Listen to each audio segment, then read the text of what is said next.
This is a very simple problem. How many trailing zeros are in 100 factorial? So before we start, the number of zeros are, let's say you get a zero next to a number when it's multiplied by 10. So there is a factor of 10, and 10 can be further split into two numbers, 2 and 5. A 2 and a 5 together make a 10. So if you ever want to see the number of zeros, you just going to have to see how many pairs of 2 and 5 can you find. Going a step further, you know that 5 is greater than 2, and any given number will be divisible by will have fewer 5s than 2s in it, any factorial at least. You can, for example, you can break it down. One factorial is 1, 2 is factorial is 2, so there's one factor of 2 already. 3 factorial is 6, there's one factorial of 2, no factor of 5. There's 4 power factorial is 24, which has 2 power 3 into 3 power 1 into 5 power 0. 5 factorial is 120, for example, which is 2 power 3, 3 power 1, and 5 power 1.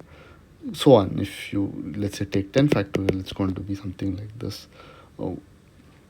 It's going to be if you're going to jump down to it, it will most likely be 2 power 3, no, 2 power 4. You're going to have more twos.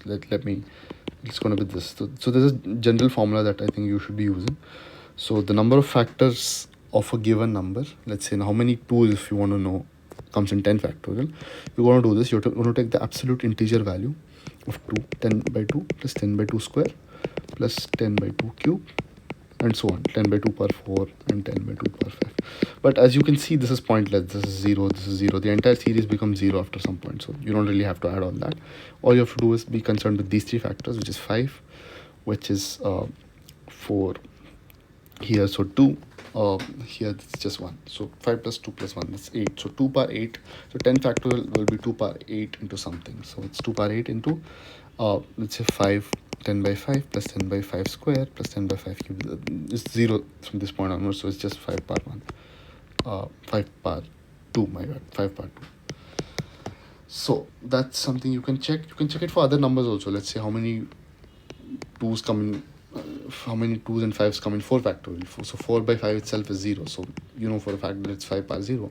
But let's say how many 2s are there? 4 by 2, the integer value of that, 4 by 2 square, 4 by 2 cube onwards is pointless. So it's 2 plus 1, 3. You can see that it's 2 power 3 here also. Sorry, here also. So that's how you find it out. So coming to 100 factorial, well, you just want to do this 2. You don't really have to see factors of 2, because you can see always factors of 2 are greater than 5. So sorry, the factors of number of 2 times 2 appears in any given number factorial is always greater than 5. So the limiting factor is 5. So just check how many factors of 5 are there. From this point onwards, it's just 0. So 0, 0, 0. So it's just these two numbers. It's 20 here and there's 4 here. So 20 plus 4. I think there would be 24 zeros. That's your answer. Thank you.